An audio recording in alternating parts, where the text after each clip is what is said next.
Ciao, c'est HR, votre chroniqueur. Alors si vous êtes comme moi à aimer les films de gangsters, eh bien sachez qu'en 2010, il y avait un véritable projet de folie, regroupant Robert De Niro, Robert Pattinson et Rachel Weisz. Ce film avait tout pour plaire, avec à la réalisation un Frenchie, le français Olivier Assayas, qui est mondialement connu grâce à sa série Carlos.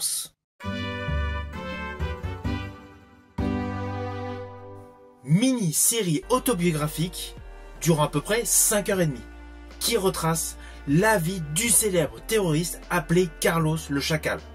Donc le côté mise en scène d'Olivier Assayas est mondialement reconnu, car naturellement avant cette mini-série qui a eu beaucoup d'éloges, il avait réalisé en 1994 L'eau froide, suivi en 1998 de fin août début septembre, en 2002 de Demon Lover, en 2004 de Clean, avec notamment Maggie Cheung qui a remporté le prix d'interprétation à Cannes, et en 2008, L'heure d'été.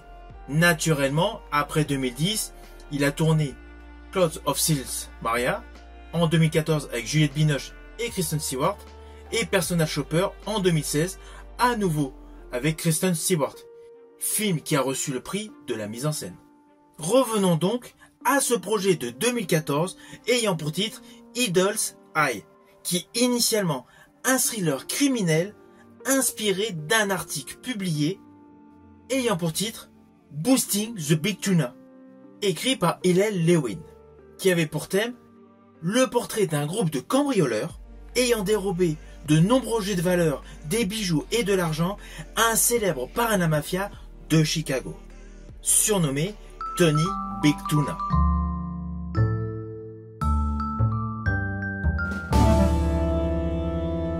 Et cette histoire avait naturellement déclenché toute une série d'événements violents.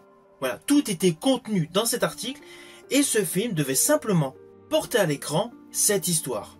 Avec dans les rôles principaux, initialement, Robert De Niro. Vous savez ce que je fais quand je suis en colère? Je défonce un oreiller. Faites comme moi, ça vous fera du bien. Ça va mieux? Robert Pattinson et Rachel Weisz.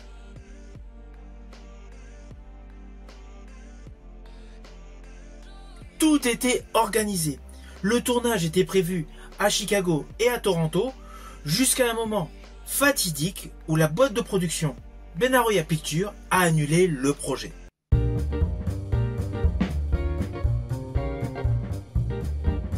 À l'époque, le motif qui fut donné fut un problème de garantie par rapport au financement. Mais à ce jour, on n'a pas plus de détails concernant cette raison. Puis en 2016, le projet semble revenir sur le devant du tapis, toujours réalisé par le Frenchie Olivier Assayas. Mais avec un changement de casting, à la place de l'acteur Robert De Niro, nous devions voir l'acteur Sylvester Stallone.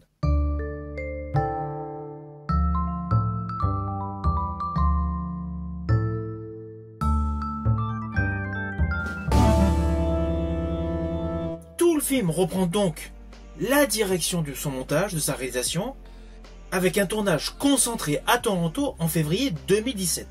Mais la véritable poisse concernant ce film, pour de nouveaux problèmes financiers et des problèmes de calendrier, le film a à nouveau été abandonné. C'est vraiment dommage car en fait, beaucoup de décors avaient déjà été construits pour ce film. De ce fait, il reste à ce jour en perte totale financière.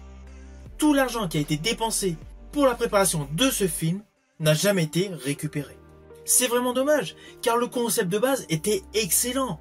Nous avions donc une bande de voleurs, enfin précisément un voleur, qui a commandité donc le cambriolage d'un mafieux, qui est en fuite. Le mafieux forcément le prend en poursuite, avec également le FBI qui court après le mafieux et le cambrioleur.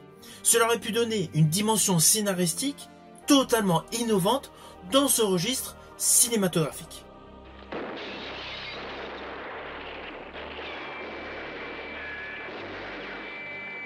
C'est un film, in fine, qui a été totalement abandonné, tout simplement par un coût qui aurait été beaucoup trop onéreux au vu de sa rentabilité potentielle au cinéma. C'est vraiment dommage, parce que perso, j'aurais bien aimé voir Stallone avec Pattinson réunis dans un même film. Selon moi, c'était topissime. Au jour d'aujourd'hui, c'est un film qui se classe dans la rubrique des films fantômes. Alors par le biais de cette vidéo, j'espère sincèrement vous avoir surpris en vous faisant découvrir un projet totalement fou. Si vous avez aimé ma vidéo, n'oubliez pas, petit pouce vers le haut, pensez au partage. Quant à moi, je vous dis à bientôt pour une prochaine vidéo.